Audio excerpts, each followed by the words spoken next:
어쩜 이렇게 시간이 안 가는지 정말 버스 안에서 고잉 이불 속에서 고잉은 언제나 너에게 고잉.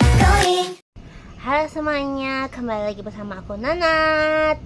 Nah, hari ini itu Nanat mau ngajak kita belajar tentang hubungan intertekstual.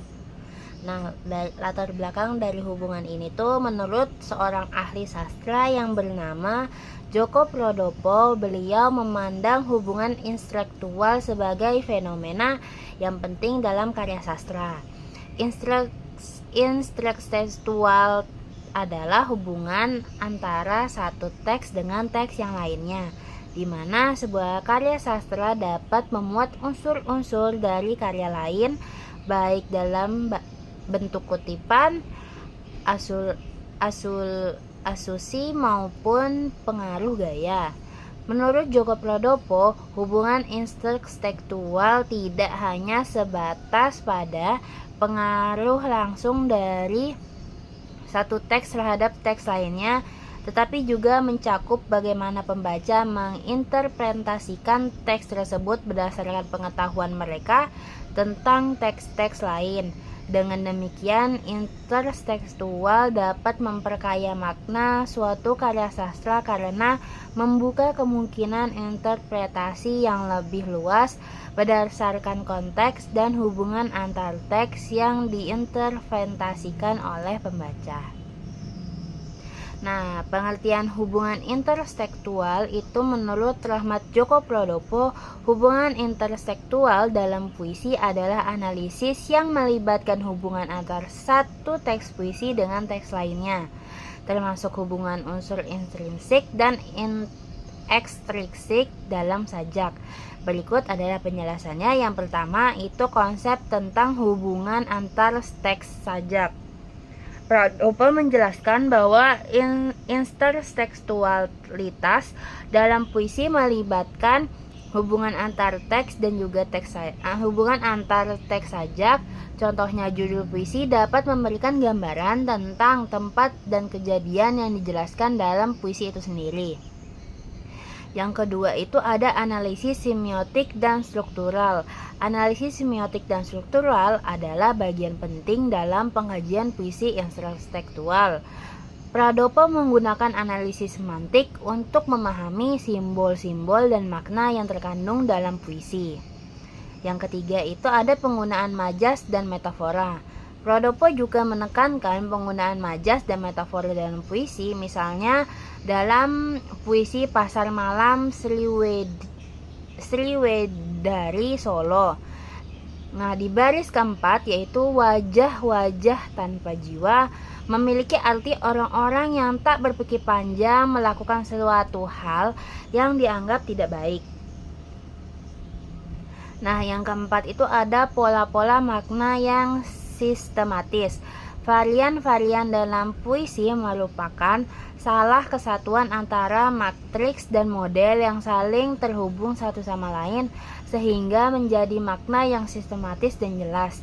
Varian-varian ini merupakan pola-pola yang tersusun agar makna dapat dijelaskan secara keseluruhan.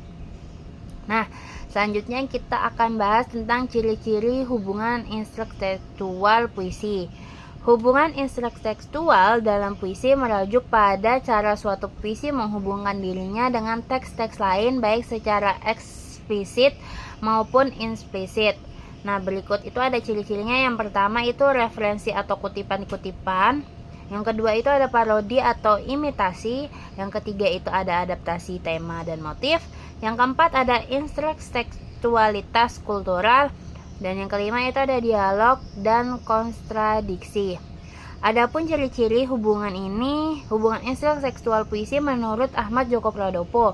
Yang pertama itu ciri khasnya sebagai tanda. Yang kedua itu tidak boleh dilupakan hubungan sejarahnya. Yang ketiga itu ada puisi tidak ditulis dalam situasi kekosongan budaya. Yang keempat itu sajak ditulis dalam pertentangannya dengan sajak-sajak zaman sebelumnya. Yang kelima itu ada sajak sering meneruskan ciri-ciri sajak zaman sebelumnya maupun menentangnya. Nah, hubungan instruksi tekstual pada puisi Padamu Jua dengan doa menurut Djoko Pradopo. Nah, analisis ini antara puisi Padamu Jua karya Amir Hamzah dan doa oleh Chairil Anwar terdapat persamaan dan pertalian dalam gagasan dan ungkapan keduanya. Puisi Padamu Jua menggambarkan sisi aku yang kecewa tetapi akhirnya kembali pada Tuhan karena kesetiaannya.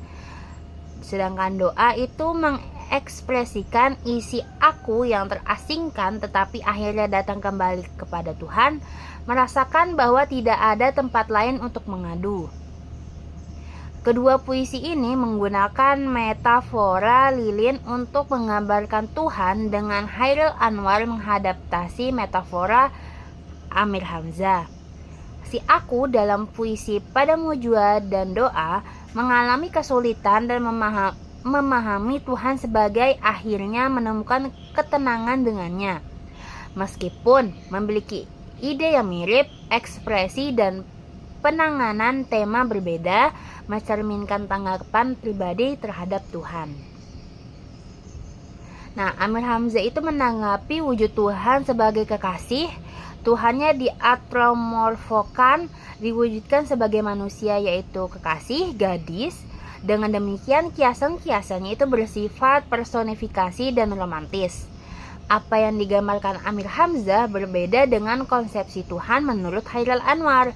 Antara aku dan engkau terdapat jarak. Kekuasaan Tuhan itu mutlak, ada hamba dan ada juga Tuhan. Maka Chairil Anwar tidak memberinya bentuk manusia melainkan kekuasaannya yang terasa. Dalam gaya ekspresi, karya Chairil Anwar menggunakan gaya imagisme, yaitu gaya yang mengemukakan pengertian dengan citra-citra, gambaran-gambaran atau imaji-imaji seperti Tuhanku, aku hilang bentuk, remuk, aku menggembara di negara asing. Sedangkan Amir Hamzah menggunakan citra-citra juga tetapi tidak untuk mengemukakan pengertian-pengertian melainkan untuk mengkonkretkan tanggapan. Kaulah kendi gemerlap, pelita jendela di malam gelap, melambai pulang perlahan, sabar setia selalu, engkau cemburu, engkau ganas, mangsa aku dalam cangkramu, bertukar tangkap dengan lepas. Nah, hubungan intelektual dalam puisi Dalam Matamu dengan Sajak Putih menurut Djoko Pradopo. Yang pertama itu ada tema. Kedua puisi tersebut membahas tema cinta tetapi dengan pendekatan yang berbeda.